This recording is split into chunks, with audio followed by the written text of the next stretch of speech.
Hands is. The doTERRA Healing Hands Foundation brings healing and hope to the world through providing global communities with the tools they need to become self-reliant. By participating in projects that address the needs of microcredit lending, access to health care, education, sanitation, clean water, and fighting child sex trafficking, individuals are empowered and lives are changed. doTERRA International provides all the overhead and administrative costs of the foundation, thereby ensuring that 100% of all donations go directly to the people in need.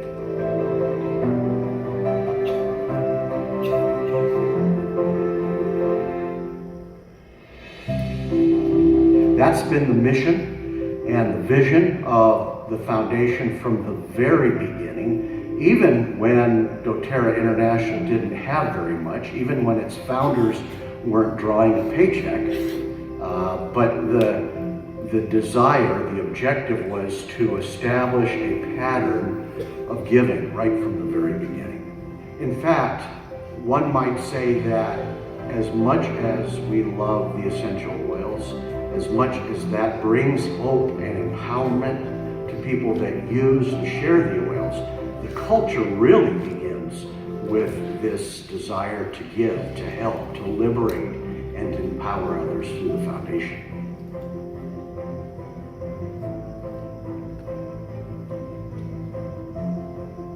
One of the primary differences between doTERRA and its humanitarian foundation and so many others is the difference that you see in the lives of the people. They come to doTERRA looking for their why, their reason to participate in something, to give back, and they find it in the Healing Hands Foundation.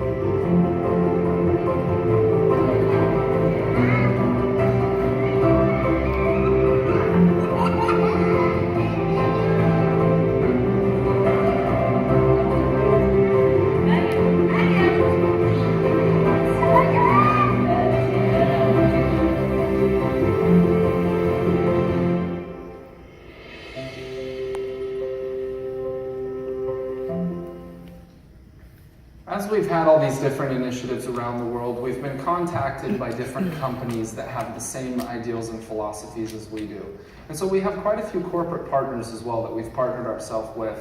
Companies like Mentors International that provide microcredit lending and education about business to third world countries.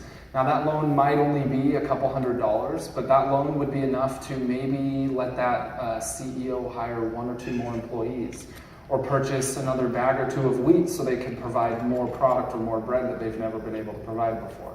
And then they work with that business owner to not only pay back that in time, but also provide them with education on how to be an effective CEO and how to properly run a business. We have organizations like OUR as well. This is a very well-known organization called Operation Underground Railroad that has a goal to stop and completely end child human trafficking and child sex slavery around the world. One of the things that I love is every single year the CEO of this organization, Tim Ballard, comes to convention and kind of shares an update of what they're doing. And something that was really humbling and almost kind of really eye-opening to me was, because convention's so big, we have to split into the 2 venues so people like me don't feel claustrophobic in a group of 35,000 people. But there's about 15,000 to 16,000 split between each venue, and we were in the Vivint Smart Home Arena is where I was, which is where the Utah Jazz play. And he said, just to give you guys an idea of how big this industry has become and how much there needs to be something to disrupt this industry, I want you to take a look around and I want you to put a child in every single seat in this arena. And then I want you to times that by 14. And he said that's how many children they estimate are involved in this industry. It's over 2 million is what they estimate.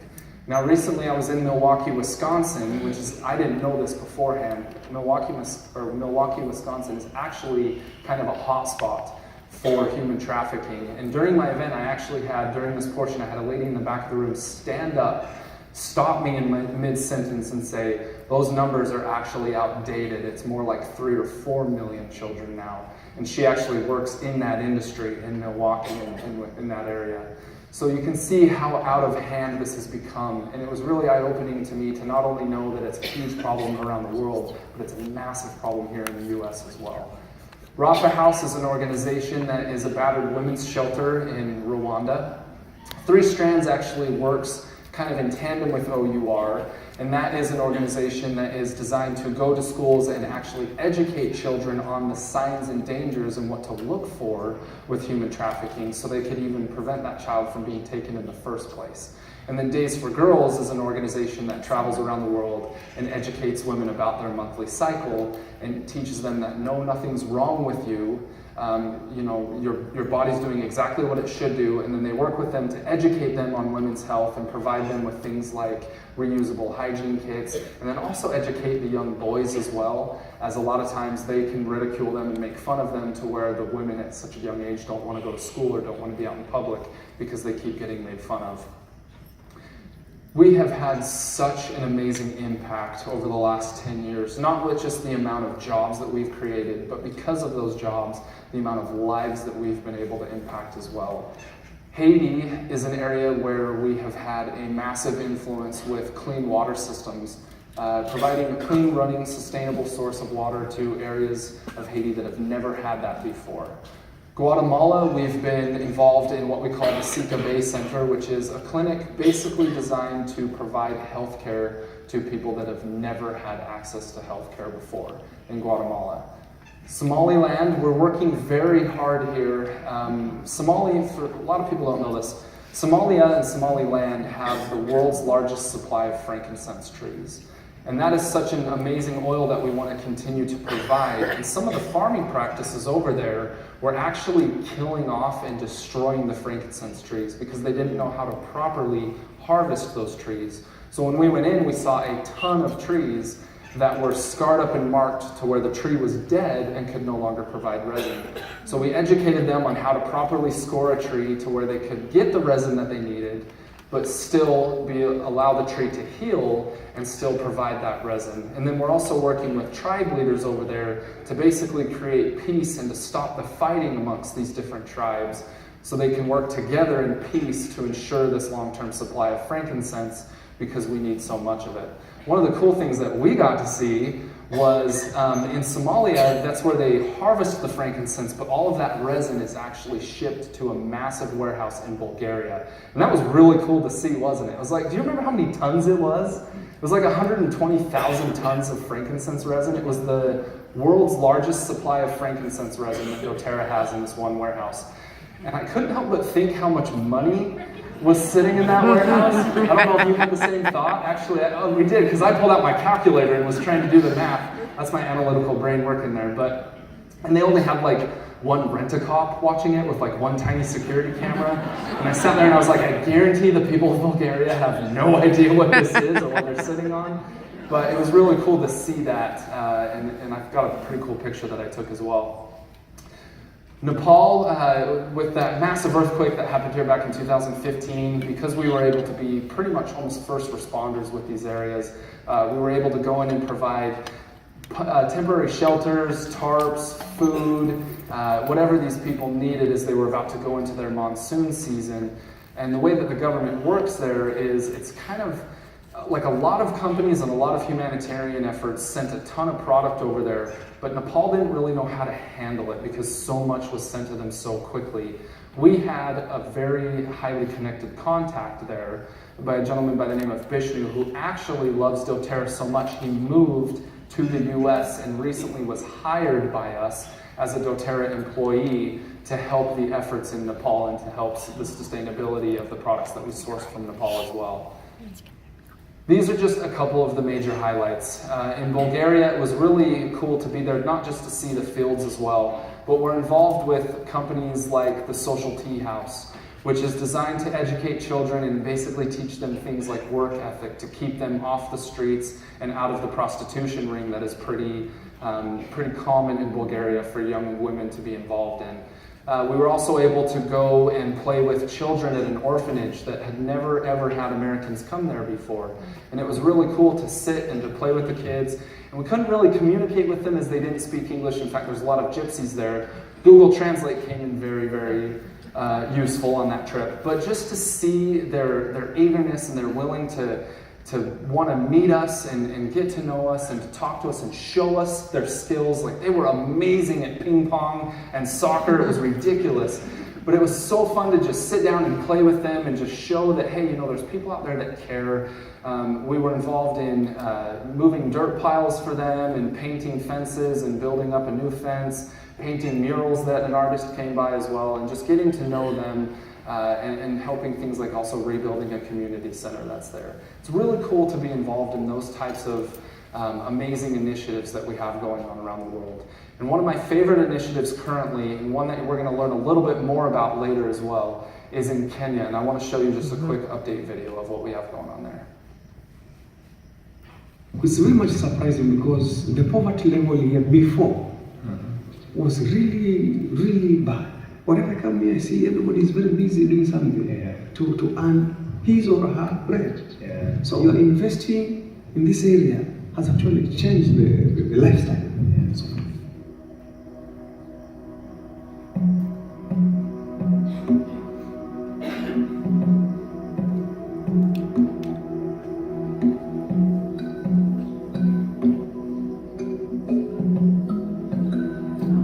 we identify Kenya as one part of the world where amazing plants were grown.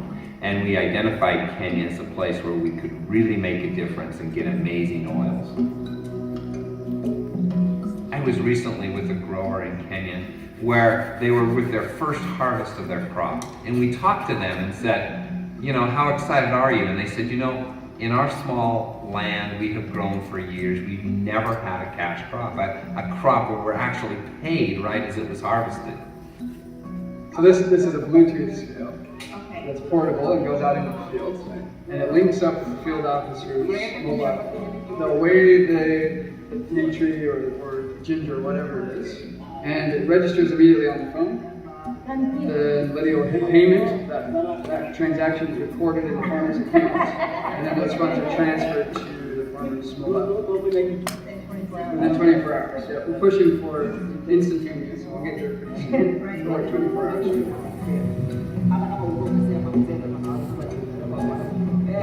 What makes it so good for me when I can do a small thing that will change somebody's life. Like tomorrow I have these people, they cannot go begging. They can take their children to school.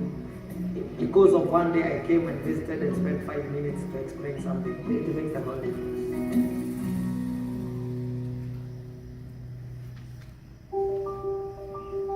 This geranium was planted and now cuttings are taken from this and then made and put and planted, and then seedlings would grow from that.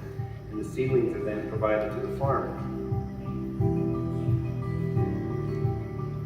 I mean, the financial kind of inputs required to plant something like this all up front would be really challenging. So we've been really lucky to create a revolving credit fund, which allows farmers to buy all of these seedlings on credit. That balance is deducted over the course of a number of different harvests. So they're paying it off over time, which allows farmers to jump into a project like this, which would otherwise be very difficult to do. It is not difficult for the farmer. I get it.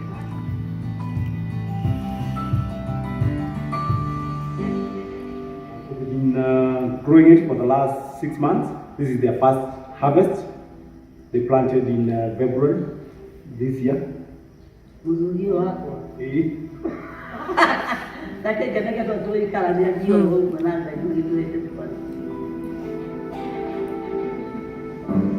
really focused on building systems that put farmers first, providing them all the support structure that they need to succeed as a smallholder farmer of essential row crops. We've got field officers who spend every day in the field, visiting with farmers, giving them support, offering advice, helping farmers harvest their crops, weighing it on site, paying for it in a quick and timely manner, and then bringing it here to the distillery where it can be processed and distilled into essential oils. We could work with commercial farmers in developed nations and produce wonderful plants, wonderful oils from these plants, but we wouldn't be doing as much good in the world. And for us, we're always looking at how can we impact the world in a positive way. And so we have chosen primarily to work through small-scale farmers wherever we go around the world. If we grow that 5 times or 10 times, does that fulfill your dream? You will fulfill my dream and the dream of nobody else. I can see the small children going to school and they acquire knowledge. It's a God given, you know. God has actually listened to the cry and these people will be self-dependent. So that's what we do.